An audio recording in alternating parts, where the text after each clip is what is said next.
Адам болудың бірақ жолы бар әке. Ол қандай жол? Ол кредит. Қарызды. Қарыз емес әке, бизнестің басы. Әкеңнің басы деп не қылып айтпайсыңыз? Жұрттың бәрі солай адам болған әке. Қазіргі байлардың бәрі сол. Сен бай болғың келе ме, жоқ адам болғың келе ме? Бай. Не? Адам. Екеуі де әке. Қазір бай болмасаң, ешкім сен адам деп пысқырмайды. Дұрыс айтасың.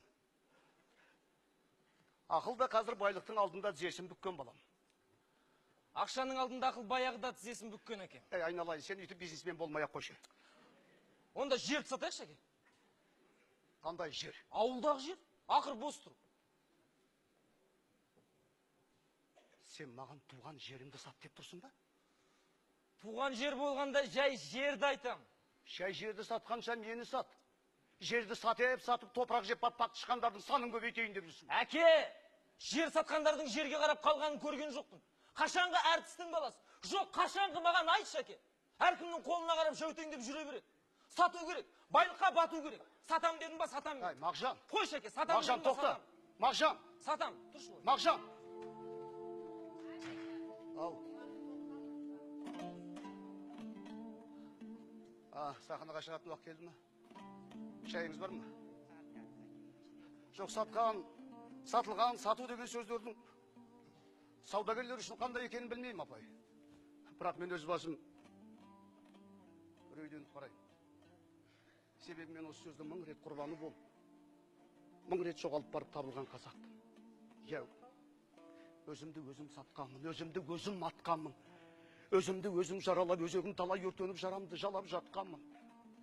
Қызылдар мен ақтардың қылышын сүртпей қынға сапқынынан қан боп аққанмын. Топтары мен түрлі таптардың табандарына тапталдым. Өзімді өзім сатсам да, өзімді өзім атсам да. Құдіреті күшті Құдайым, өлтірмей тағат қалдым. Енді Аллам, қарызбен өлтірейін дедің ба? Қарыздың жүгі қашанда ауыр. Айтыңыздаршы. Айтыңыздаршы. Қазір өзі қарыз емес қазақ бар ма? Бар ма? Ол түгіл дүниеге жаңа келген нәрестелердің өзі қарыз емес бізбе деп жылап келетін болды. Жүздері жарық, сөздері анық, кімге болса да қасқайып тұрып сөйлеген қайран ата-бабам-ай. Біреуге қарыз болмақ түгілі, мына ұрпағым қарыз болмасын деп, қиядан қыран ұшса қияғы күйетін, құлан жотса тұяғы тозатын байтақ өлкемді байлығымен бірге мына ұрпағына аманат етіп қалдырған жоқ па? Жоқ, әлде қарызданып жүріп ғұмыр кешсін деді ме? Не үндемейсіздер?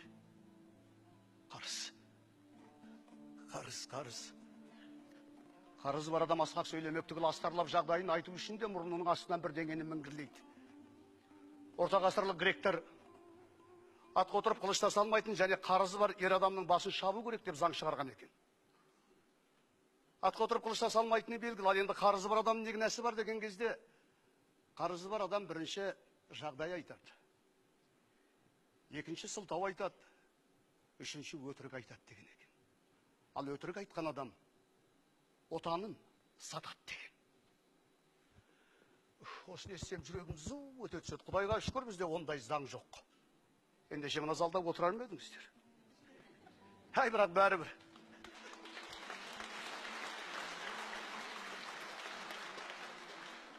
Қарызым барда малым бар деме, Әзірейіл барда жаным бар деме деген біздің қазақ. Жоқ, қазақтан басқа кім айтсын бұндай сөз? Жоқ, анау қарызданып қатын ал, қатының қалар қойныңда деп қай қатын құмар айтты екен дейін. Түрмесіз далада, қорасыз қой бағып, мылтықсыз аң аулаған қайран ата-бабам-ай. Есігіне алашып байлап, 6 айшылық жолды алаңсыз шығып жүріп кете беретін адалдығын айтам. Ешкімге қарыз болмай-ақ, ешкімнің алашыбын аттамай-ақ, ел болудың ешкімге ұқсамайтын үлгісін көрсетті емес. Биді дауда, батырды жауда көрген, елдің жүгін ерменен нарға берген, мал мен жанды жолына құрбан қылып, ата-бабам аштан емес, ардан, намыстан өлген. Я, намыстан.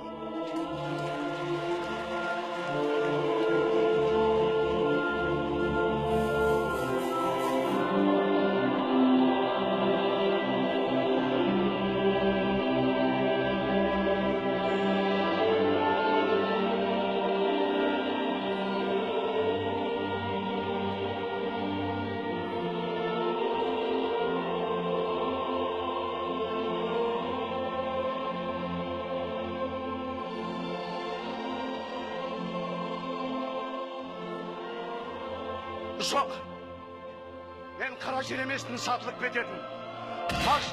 Мағжан да еместін, атылып кететін. Ja, қара жер құнарлық үшін сатылып кетті. Ал Мағжан атылмаған үшін атылып кетті.